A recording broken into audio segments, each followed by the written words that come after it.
Baiklah, Assalamualaikum. Perkenalkan, nama saya Gafir Zaka Putra Bintani dengan NIM 23102027. Jadi di sini saya akan mempresentasikan tentang materi resume azas manajemen dari awal hingga akhir, yaitu manajemen. Manajemen adalah proses pengorganisasian, pengaturan, pengelolaan SDM sampai dengan pengendalian agar bisa mencapai tujuan dari suatu kegiatan. Manajemen sangat diperlukan untuk kebutuhan pribadi maupun bisnis. Manajemen bisa membuat bisnis menjadi lebih berkembang karena dijalankan secara struktural dan prosedural.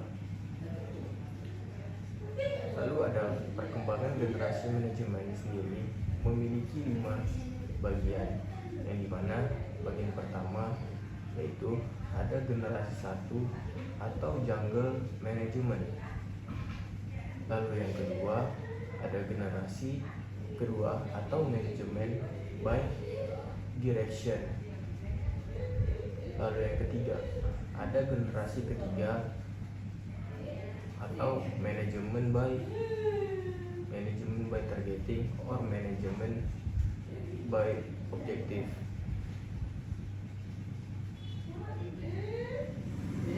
Lalu yang generasi keempat ada generasi keempat atau value creative management. Yang kelima, generasi kelima knowledge and human networking management. Nah, misalkan saya mengambil 2 generasi beserta contohnya pada generasi kelima atau knowledge and human networking management. Ada contohnya seperti membantu organisasi untuk memaksimalkan potensi, pengetahuan, dan koneksi manusia dalam menciptakan nilai tambah, meningkatkan inovasi, dan menjawab tantangan yang berkaitan dengan era digital global yang terhubung. Contoh yang kedua, generasi 1 misalnya jungle management.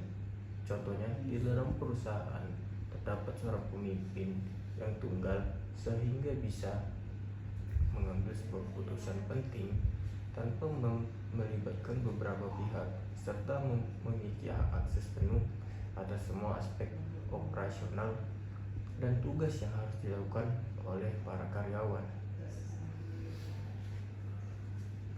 Lalu ada fungsi manajemen.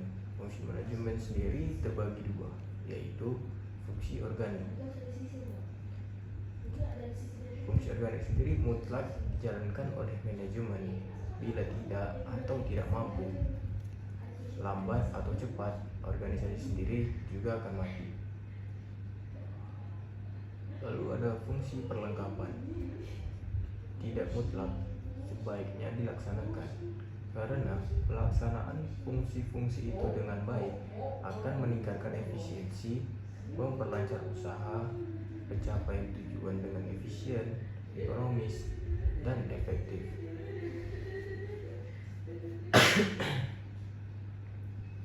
Lalu selanjutnya ada prinsip-prinsip manajemen. Yang pertama, division of work atau pembagian pekerjaan. Lalu ada authority and responsibility atau kewenangan dan tanggung jawab. Lalu ada disiplin atau disiplin. Lalu ada unity of command atau kesatuan perintah. Selanjutnya ada unity of direction atau kesatuan arah. Selanjutnya subordination of individual interest to general interest atau kepentingan umum di atas kepentingan individu. Selanjutnya remuneration of personal, gaji, upah, dan penghasilan. Lalu ada centralization atau sentralisasi.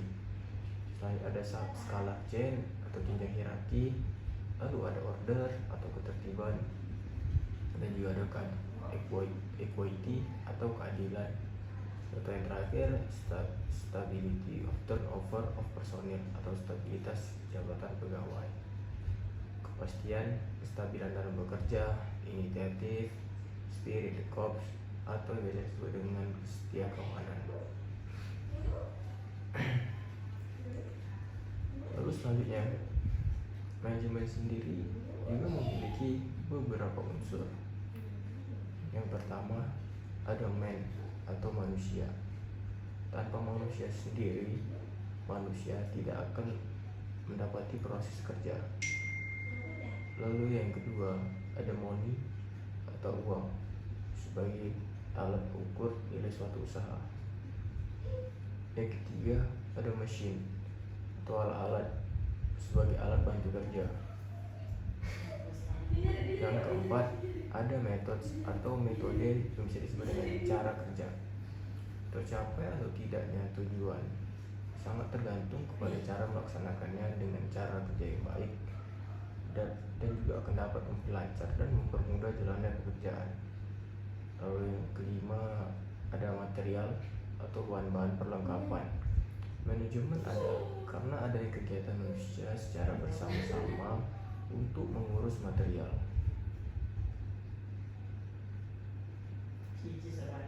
Yang ketujuh, itu market atau pasar, untuk memasarkan barang-barang hasil produksi suatu kegiatan usaha. Selanjutnya, manajemen juga memiliki teori, diantaranya yang terbagi menjadi 3 hal. Yang pertama, teori insentif. Lalu yang kedua, teori hubungan manusia. Yang ketiga, teori perilaku. Perencanaan adalah pola perbuatan yang menggambarkan di muka hal-hal yang akan dikerjakan kemudian. Yang pertama, seperti fungsi perencanaan. Fungsi perencanaan sendiri terbagi menjadi beberapa hal. Yang pertama ada interpretasi, forecasting, koordinasi, ekonomis, pedoman, kepastian, dan preventive control. Lalu perencanaan yang baik sendiri antara lain, yang pertama, mengetahui sifat atau ciri atau prinsip perencanaan yang baik. Lalu memandang proses perencanaan sebagai suatu rangkaian pertanyaan yang harus dijawab. Selanjutnya, memandang proses. Memandang proses sendiri sebagai perencanaan sebagai suatu masalah yang harus dipecahkan dengan menggunakan teknik-teknik ilmiah. Lalu ada contoh beberapa pakar. Menurut James Dimani sendiri, organisasi adalah bentuk setiap perserikatan manusia untuk mencapai tujuan bersama. Lalu kedua, hakikat organisasi yaitu sebagai alat manajemen. Terdapat 2 sudut pandang, yaitu organisasi sebagai wadah dan sebagai proses. Lalu unsur organisasi yaitu kelompok orang, kerjasama, tujuan bersama. Lalu salah satu fungsi organisasi sendiri ialah mengatur kerja dan kerjasama yang sebaik-baiknya. Selanjutnya, bentuk organisasi sendiri ada beberapa bagian, yaitu antara lain, yang pertama ada lini atau garis. Bentuk organisasi di mana kepala eksekutif atau chief eksekutif dipandang sebagai sumber wewenang tunggal. Segala keputusan atau kebijakan dan tanggung jawab ada pada satu tangan. Lalu ada organisasi staf, suatu organisasi yang mempunyai hubungan dengan pucuk pimpinan. Selanjutnya, organisasi lini atau garis dan staf. Bentuk organisasi di mana pimpinan dibantu oleh staf dan ada kesatuan komando serta memiliki garis komando dari tingkat yang paling atas hingga tingkat yang paling bawah atau dari tingkat pusat sampai ke tingkat daerah. Lalu ada organisasi tipe panitia, suatu bentuk organisasi di mana pimpinan berbentuk kolektif terdiri atas beberapa orang. Segala keputusan diambil dalam suatu quorum dan menjadi tanggung jawab bersama. Organisasi publik sendiri memiliki beberapa pengertian, yang dimana organisasi publik adalah organisasi yang didirikan oleh pemerintah dan dimiliki oleh negara. Nah, tujuan organisasi publik adalah untuk memberikan pelayanan kepada masyarakat. Organisasi publik mendapatkan sumber pendanaan dari pajak dan retribusi yang telah dibayarkan oleh masyarakat.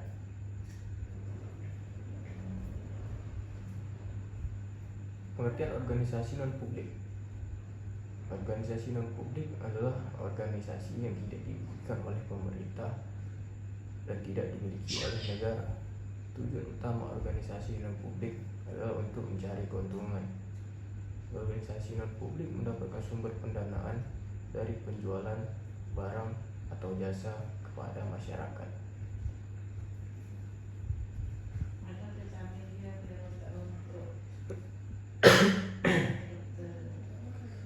Lalu ada contoh-contoh dari organisasi publik yang terdiri dari 5 bagian. Yang pertama, ada pemerintah pusat. Lalu yang kedua, ada pemerintah daerah. Yang ketiga, ada kementerian. Yang keempat, lembaga negara.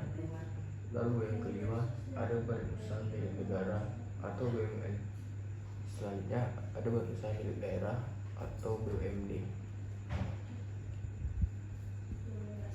Lalu ada contoh organisasi non publik. Yang pertama, perusahaan swasta. Yang kedua, yayasan. Lalu yang ketiga, organisasi nirlaba. Yang keempat, organisasi sosial. Yang kelima, ada organisasi keagamaan. Dalam sebuah organisasi terdapat banyak elemen yang berperan penting dalam menjaga kelancaran operasional dan mencapai tujuan organisasi. Namun, ada beberapa hal yang dapat dianggap sebagai yang paling penting dalam wadah dan proses organisasi. Ini juga termasuk dari yang pertama, yaitu sebuah visi, misi, dan tujuan. Dalam organisasi sendiri tentu memiliki visi, misi, dan tujuan utama. Yang pertama yaitu ada visi. Visi adalah gambaran jangka panjang tentang apa yang ingin dicapai oleh organisasi. Ini memberikan arah dan tujuan keseluruhan. Lalu yang kedua, ada misi. Misi organisasi adalah pernyataan tentang mengapa organisasi ada, apa yang harus dilakukannya, dan untuk siapa yang memberikan fokus dan tujuan pada tindakan sehari-hari. Lalu ada tujuan. Tujuan yang jelas dan terukur membantu mengukur pencapaian kesuksesan dan memberikan petunjuk bagi anggota organisasi. Lalu yang kedua, selanjutnya ada struktur organisasi. Struktur organisasi mencakup pembagian tugas, tanggung jawab, dan hubungan antara berbagai departemen dan unit. Ini juga membantu mengatur bagaimana informasi dan keputusan mengalir melalui organisasi. Lalu yang ketiga, kepemimpinan. Kepemimpinan yang efektif sangat penting karena pemimpin harus mampu menginspirasi, membimbing, dan juga memotivasi anggota tim untuk mencapai tujuan organisasi. Lalu yang keempat, budaya organisasi. Budaya organisasi juga mencerminkan nilai-nilai dan norma dan perilaku yang dianut oleh anggota organisasi. Ini mempengaruhi bagaimana orang berinteraksi dan bekerja bersama. Lalu yang kelima, komunikasi. Komunikasi yang efektif sendiri adalah kunci utama dalam organisasi. Lalu informasi yang mengalir dengan baik membantu koordinasi, kolaborasi, dan pengambilan keputusan yang baik. Yang keenam, sumber daya manusia. SDM yang berkualitas adalah aset berharga dalam organisasi. Pemilihan pelatihan dan pengembangan karyawan adalah faktor penting untuk sukses jangka panjang. Lalu yang ketujuh, proses bisnis. Proses bisnis yang baik membantu organisasi mencapai efisiensi dan kualitas dalam menjalankan operasional sehari-hari. Lalu yang kedelapan, ada pengukuran kinerja. Pengukuran kinerja membantu organisasi untuk memantau kemajuan terhadap tujuan dan membuat perbaikan yang diperlukan. 9. Perubahan dan inovasi. Organisasi dapat beradaptasi dengan perubahan lingkungan dan mendorong inovasi untuk tetap relevan dan kompetitif. Yang 10. Kekuatan hukum dan etika. Mematuhi hukum dan etika adalah landasan penting untuk menjaga reputasi dan keberlanjutan organisasi. Baiklah, sekian dari saya Gabriel Putra Ditani. Mohon maaf atau ada salah, mohon dimaafkan bila banyak kurangnya. Sekian, wabillahi taufiq wal hidayah. Wassalamualaikum warahmatullahi wabarakatuh.